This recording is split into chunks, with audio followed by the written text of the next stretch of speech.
Assalamualaikum warahmatullahi wabarakatuh. Selamat pagi anak-anakku semua. Bagaimana kabarnya hari ini? Semoga sehat selalu dan tetap semangat untuk belajarnya ya. Amin. Sebelum kita mulai pelajaran hari ini, mari kita berdoa terlebih dahulu. A'udzu billahi minasyaitonir rajim. Bismillahirrahmanirrahim. Raditu billahi rabba wa bil islami dina wa bi muhammadin nabiyya wa rasula. Rabbi zidni ilma warzuqni fahma. Amin. Jangan lupa untuk tetap mengirimkan tadarus pada pagi hari ini dan kirimkan ke WhatsApp-nya Bu Putri ya. Hari ini kita akan belajar tema 7, indahnya keragaman di negeriku. Subtema 3, indahnya persatuan dan kesatuan negeriku. Pembelajaran 2. Pada pembelajaran 2, kita akan belajar Bahasa Indonesia, IPA, dan SBDP. Nah, keragaman budaya menghasilkan keragaman karya seni. Salah satu contoh karya seni berupa seni rupa. Mari kita amati gambar berikut ini. Nah, di sini ada gambar dari karya seni montase. Bagaimana ya caranya membuat karya montase? Selanjutnya ada juga karya seni kolase. Bagaimana ya cara membuat karya seni kolase? Dan ada juga karya seni rupa mozaik. Nah, di karya seni rupa mozaik, cara membuatnya bagaimana ya? Dan apa perbedaannya dengan kolase? Begitu juga ada karya seni aplikasi. Bagaimana cara membuat karya seni aplikasi? Dari keempat karya seni rupa tersebut, apa ya perbedaannya? Yuk kita temukan.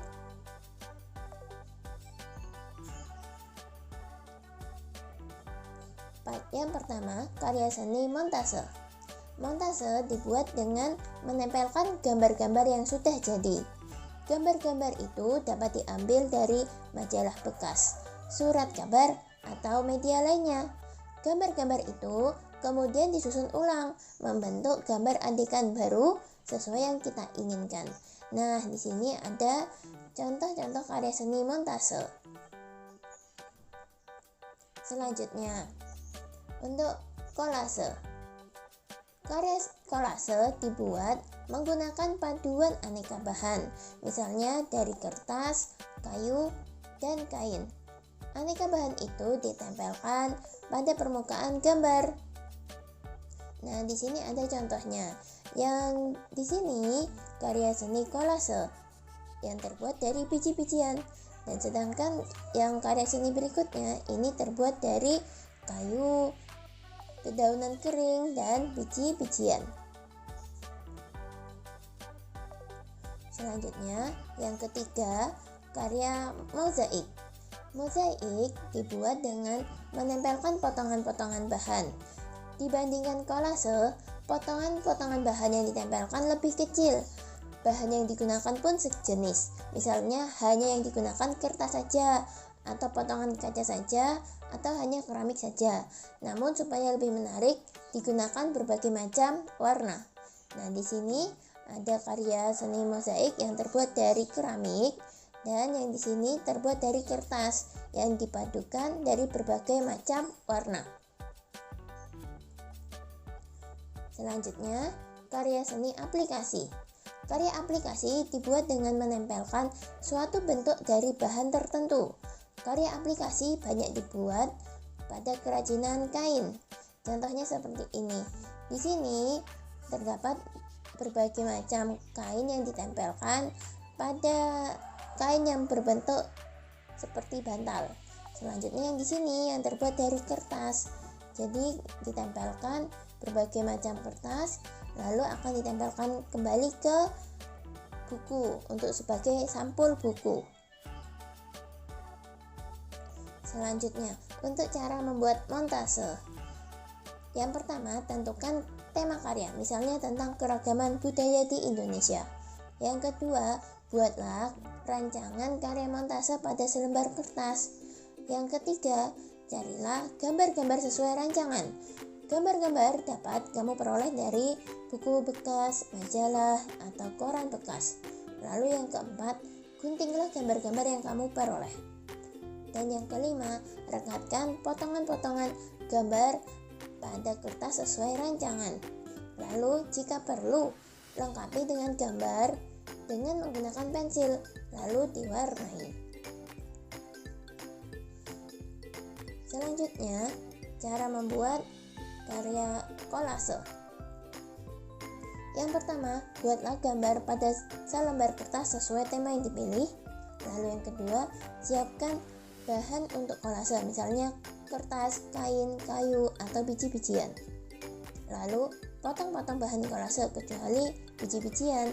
Tempelkan potongan-potongan bahan pada gambar. Kemudian, untuk cara membuat mozaik, yang pertama, buatlah gambar pada selembar kertas sesuai tema yang dipilih. Siapkan bahan untuk kolase, misalnya kertas saja atau kain saja.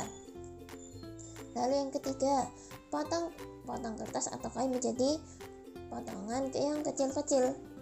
Lalu tempelkan potongan-potongan bahan pada gambar. Selanjutnya, untuk cara membuat aplikasi. Siapkan bahan untuk aplikasi, misalnya kain atau kertas. Nah, kertas berwarna atau kertasnya bisa bekas kalender ya. Lalu, rancanglah gambar pada selembar kertas sesuai dengan tema yang dipilih. Kemudian potonglah kain itu atau kertas menjadi bentuk tertentu, misalnya ingin dibentuk menjadi daun, bunga, atau binatang, atau bentuk-bentuk lain sesuai dengan rancangan gambar. Kemudian, tempelkan potongan bentuk tersebut pada benda yang akan dihias. Tempelkan menggunakan lem atau dengan menjahit jika aplikasi menggunakan kain. Kemudian, mari kita membaca tentang mempercantik dekorasi ruang tamu dengan seni mozaik. Mozaik merupakan seni dekorasi dengan merangkai kepingan-kepingan bahan berwarna, seperti keramik, batu, atau kertas. Kepingan-kepingan bahan itu disusun sehingga membentuk suatu gambar. Seorang desainer interior, Alexis Desjardins, sukses mempercantik tampilan dinding rumahnya dengan karya mozaik bergambar pohon yang terlihat seperti gambar ya.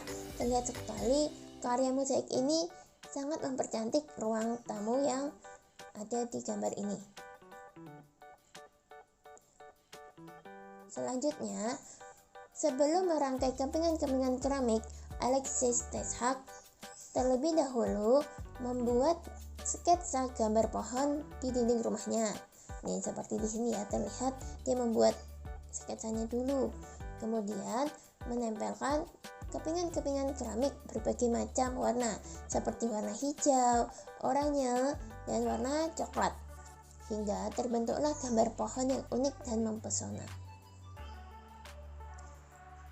Nah, pengetahuan baru apa yang kamu dapat dari teks percantik dekorasi ruang tamu dengan seni mozaik?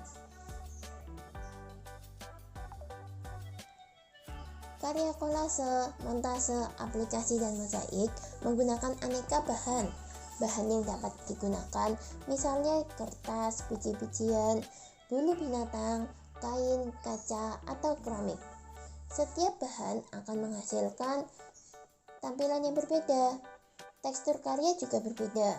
Ada yang bertekstur halus seperti karya seni mozaik yang terbuat dari potongan keramik. Ada juga yang bertekstur kasar seperti karya seni kolase yang terbuat dari biji-bijian.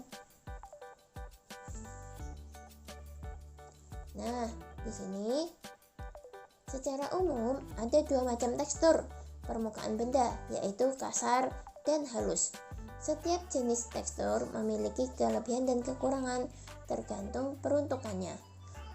Kaca yang bertekstur halus bermanfaat supaya dapat memantulkan cahaya lebih baik.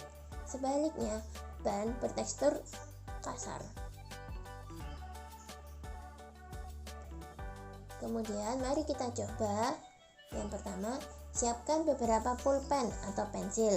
Kumpulkan benda itu sebanyak-banyaknya dari temanmu. Lalu setelah terkumpul, rabalah permukaan setiap benda itu. Kemudian peganglah satu persatu. Peganglah dengan cara yang sama.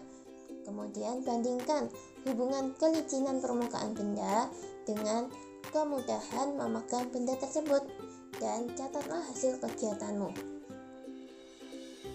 Ternyata semakin licin permukaan suatu benda, semakin sulit benda tersebut dipegang. Sebaliknya, benda mempunyai permukaan kasar akan semakin mudah untuk dipegang. Nah, seperti di gambar, kekasaran dan kelicinan permukaan benda mempengaruhi gaya gesek yang dihasilkan. Gaya gesek itu adalah gaya berlawanan arah yang dihasilkan oleh satu benda ke benda lain, dipengaruhi oleh permukaan benda. Contohnya, gaya gesek antara telapak tangan dengan benda yang dipegang, atau gaya gesek antara telapak kaki dengan lantai saat kita melangkah. Nah, mari kita diskusikan untuk contoh gaya gesek dalam kehidupan sehari-hari dan manfaat bagi manusia. Apa ya contohnya? Lalu, mengapa permukaan ban kendaraan dibuat kasar? Nah, silakan diskusikan dengan orang tuamu. Lalu, jangan lupa untuk mengerjakan lembar kerja yang telah Bu Putri unggah. Nah, sekian materi hari ini. Alhamdulillah. Jika ada pertanyaan, silakan tanyakan ke Bu Putri melalui WhatsApp. Nah, jangan lupa untuk selalu mematuhi protokol kesehatan. Ingat 3M, memakai masker, mencuci tangan, dan menjaga jarak. Semoga kita semua selalu dalam lindungan Allah Subhanahu wa Ta'ala. Amin. Sekian materi dari Bu Putri. Terima kasih atas perhatiannya dan sampai jumpa pada materi selanjutnya. Wassalamualaikum warahmatullahi wabarakatuh.